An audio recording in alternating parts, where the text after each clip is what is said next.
प्रिय छात्रों, नमस्कार। आज हम महाकवि भास प्रणीत स्वप्न वासव दत्तम के प्रथम अंक के प्रारंभ से आगे बढ़ रहे हैं। अब तक हमने देखा कि योगंधरायण अपनी योजना के अनुसार राजा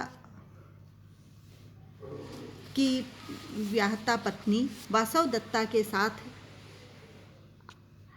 पद्मावती के पास आते हैं और वे पद्मावती के राज्य में आकर के वासव दत्ता को अपनी भगिनी बताते हुए उसे पद्मावती के पास छोड़ देते हैं, छोड़ने की योजना बना लेते हैं, क्योंकि उन्हें ध्यान है कि पुष्पक भद्र आदि अनेक आचार्यों ने, ज्योतिषाचार्यों ने कहा है कि पद्मावती जो है वो राजा उदयन की पत्नी बनेगी, और उसी बात को ध्यान में रखते हुए वे वहाँ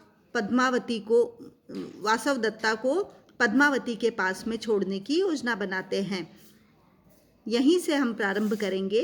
योगंधरायण कहते हैं, अपने मन ही मन हंत भो हो अर्धम अवसित भारस, कि मेरा भार जो है वो आधा हो गया है। यथा मंत्रिभिः सह समर्थितम तथा परिणमति, जैसा मैंने मंत्रियों के साथ समर्थन प्राप्त किया था वैसा ही परिणाम मुझे प्राप्त हो रहा है।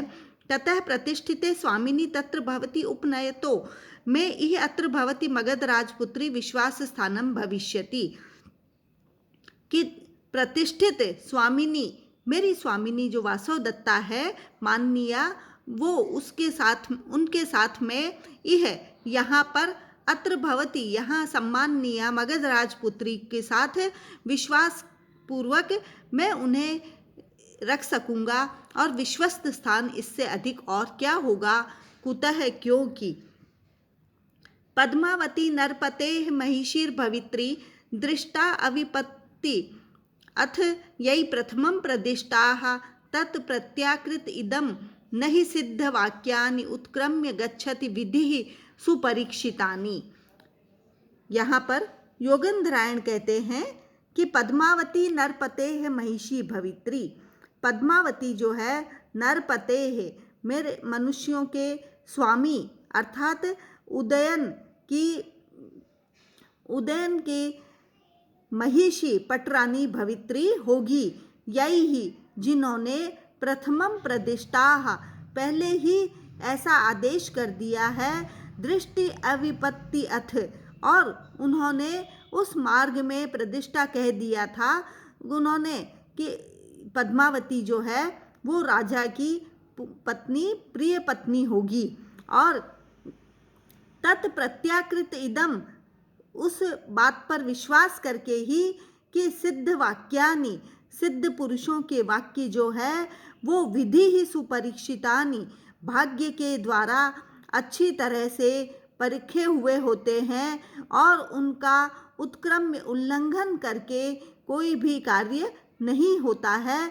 इसलिए ये अच्छी प्रकार से परीक्षित है कि सिद्ध पुरुषों ने जैसा कहा है कि पद्मावती जो है वो राजा की मुख्य पटरानी होगी, और जिन्होंने पहले ही अनेक विपत्तियों को देख लिया था, और तब ये सिद्ध पुरुषों ने इस तरह के वाक्य कहे थे।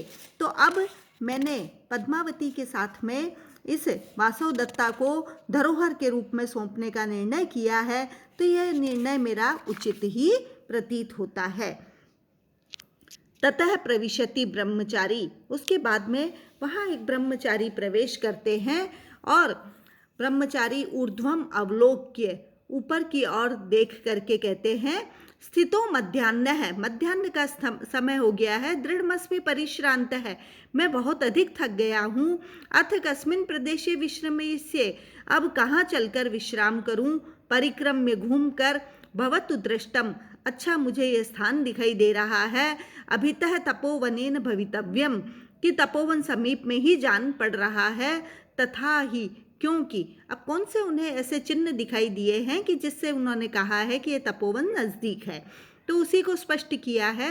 विश्रब्धम हरिणाः चरन्ति चकिताः देशागत प्रत्यया वृक्षाः पुष्पफलैः समृद्धविटपा सर्वैः दयारक्षिताः भूयिष्ठं कपिलानि गोकुलधनानि अक्षेत्रवत्यो दिशो निस्संदिग्धम इदम तपोवनमयम धूमो ही बव्वाश्रयः है कि तपोवन जो नजदीक दिखाई दे रहा है कि विश्रब्धम हरिणाः पूर्ण विश्वस्त होकर के हरिणाः जो हिरण है वो निश्चिंत होकर के देशागत प्रत्ययात अपने देश तपोवन में आ जाने के कारण बिना निश्चिंत हुए जो है वो विश्रब्धम विश्वस्त होकर के यहाँ पर चर रहे हैं, चरंती चर रहे हैं। वृक्षाः पुष्पफलै और दया से पाले हुए दया रक्षिताः सर्वे विटपाः दया से आरक्षित होने के कारण सभी वृक्ष जो है वो पुष्प फलई ही समृद्ध है, फल फूल से लदे हुए दिखाई दे रहे हैं। भूयिष्ठम कपिलानि गोकुल धनानि और कपिल वर्ण की जो गायें हैं वो भूयिष्ठम बहुत अधिक मात्रा में चलती फिरती दिखाई दे रही है।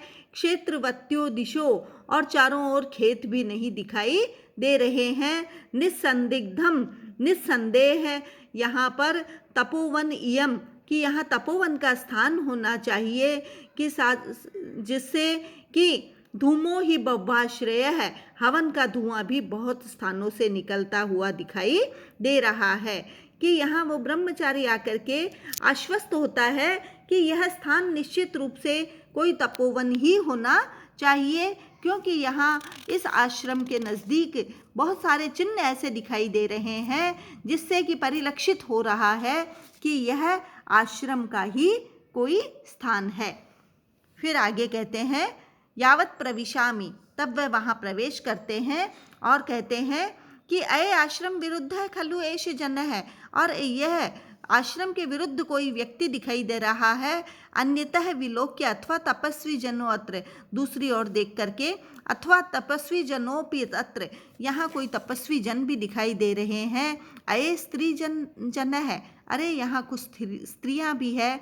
कांचुकी है, तभी स्वैरम स्वैरम प्रविशतु भवान, आपको धीरे धीरे यहाँ प्रवेश करना चाहिए। जन साधारण आश्रम पदम नाम, यह आश्रम सभी मनुष्यों के लिए है। तभी वासवदत्ता कहती है, पद्मावती कहती है, पर पुरुष दर्शनम परिहरति आर्या, कि यह आर्या तो अब दूसरे पुरुष को देखने से अपने आप को बचा रही है। भवती सुपरिपालनीय है खलु अनयास है, कि अब इसका पालन करना बहुत आसान है। तब कंचुकी भो पूर्वम प्रविष्टास्मय, हम पहले प्रवेश करते हैं। प्रतिगृह्यताम अतिथि सत्कार है, अब हमें यहाँ अतिथियों का सत्कार करना चाहिए। ब्रह्मचारी आचमन करके भवतु निवृत्त परिश्रमोसि, मेरी थकान अब दूर हो गई है। योगेंद्रायण भो कुतः आगम्यते, आप कहाँ से आए हैं। क्व गंतव्यम, कहाँ जाना है। क्व अधिष्ठानम आर्यस्य, हे आर्य आपका निवास स्थान कहाँ है। तब ब्रह्मचारी भो श्रूयताम, आप सुने। राजगृह तोस्मि, मैं राजगृह से आया हूँ। श्रुतिग विशेषार्थम वत्स भूमौ लावाणकम नाम है, ग्राम है तत्रोषितवान अस्मि। श्रुति शेष अवगार्थम, कि मैंने सुना है कि वत्स भूमि है, लावणक नाम का वहाँ एक ग्राम है और वहीं मैं निवास करता हूँ। उसी स्थान से मैं चल कर के यहाँ आया हूँ। तब योगेंद्रायण अपना जो है वो योगेंद्रायण कहता है, अथ परिसमाप्ता विद्या, क्या विद्या समाप्त हो गई है। ब्रह्मचारी न खलु तावत, नहीं। यद अनविसिता विद्या किम आगमन प्रयोजनम, यदि विद्या समाप्त नहीं हुई है तो आपके आने का क्या प्रयोजन है। तत्र खलु दारुणम व्यसनम संवृत्तम, वहाँ एक दुखद घटना घट गई है। योगेंद्रायण कथम्यो तत्र उदयनो नाम राजा प्रतिवसति, यहाँ उदयन नाम के एक राजा निवास करते थे। श्रूयते तत्र भवान उदयन है, कि मैंने हाँ उदयन का नाम सुना है। किम सह, वह कैसे हैं। तस्य अवंती राजपुत्री वासवदत्ता नाम पत्नी दृढ़म अभिप्रेता खलु, तब वो ब्रह्मचारी कहता है कि तस्य, उन राजा उदयन की अवंती देश की राजपुत्री वासवदत्ता नाम की तत्र पत्नी, उनकी पत्नी है दृढ़म अभिप्रेता खलु, जिनसे वो बहुत अधिक स्नेह करते हैं। भवितव्यम, होगी। ततस्ततः, तो क्या हुआ।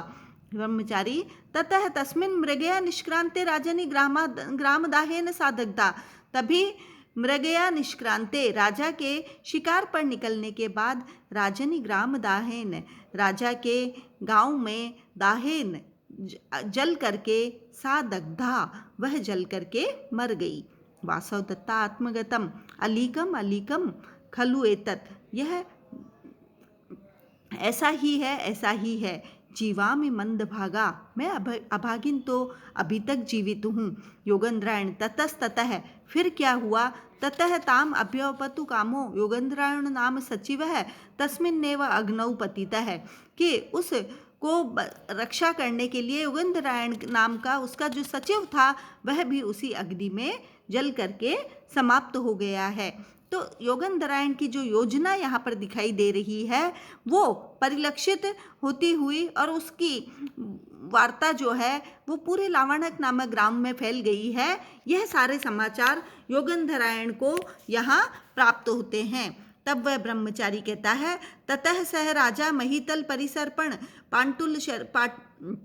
पांसु पाटल शरीर सहसा उत्थाय, हा वासवदत्ते हा अवंति राजपुत्री पुत्री, हा प्रिय शिष्य इति किमपि किमपि बहु प्रलपितान् किम बहुना, कि तब जब राजा ने इस समाचार को सुना तो वह उनका जो शरीर है वो पृथ्वी तल पर लौटने लगा और सहसा उठ करके राजा जो है वो कहते हैं, अरे वासवदत्ता, हा अवंति राजपुत्री, हा प्रिय शिष्य, इस प्रकार से बहु प्रलपितवान, बहुत सारा वे विलाप करने लगे। किम बहुना, क्यों नहीं, कि नेवेदानीम तादृशा चक्रवाका नेवाप्यन्ये स्त्री विशेषैर्वियुक्ता, धन्या सा स्त्री याम तथा वेत्ति भर्ता, भर्तृ स्नेहात् सा ही दग्धापि अदग्धा। यहाँ वो कहते हैं, ब्रह्मचारी कहता है कि इदानीम ऐसे, तादृशा उस तरह के, चक्रवाका न, चकवा चकवी की कथा को मैंने नहीं सुना है। नेवाप्यन्य स्त्री विशेषैर्वियुक्ताः, और न ही ऐसे स्त्री विशेष से वियुक्त होने पर अन्य किसी को ऐसा ही देखा है। धन्या सा स्त्री, वह स्त्री धन्य है, याम तथा वेत्ति भर्ता, जिसको उसका स्वामी इतना अधिक चाहता है, क्योंकि भर्तृ स्नेहात, अपने पति के स्नेह से, सा दग्धापि अदग्धा, वह जल करके भी बिना जली हुई के समान ही है। धन्यवाद।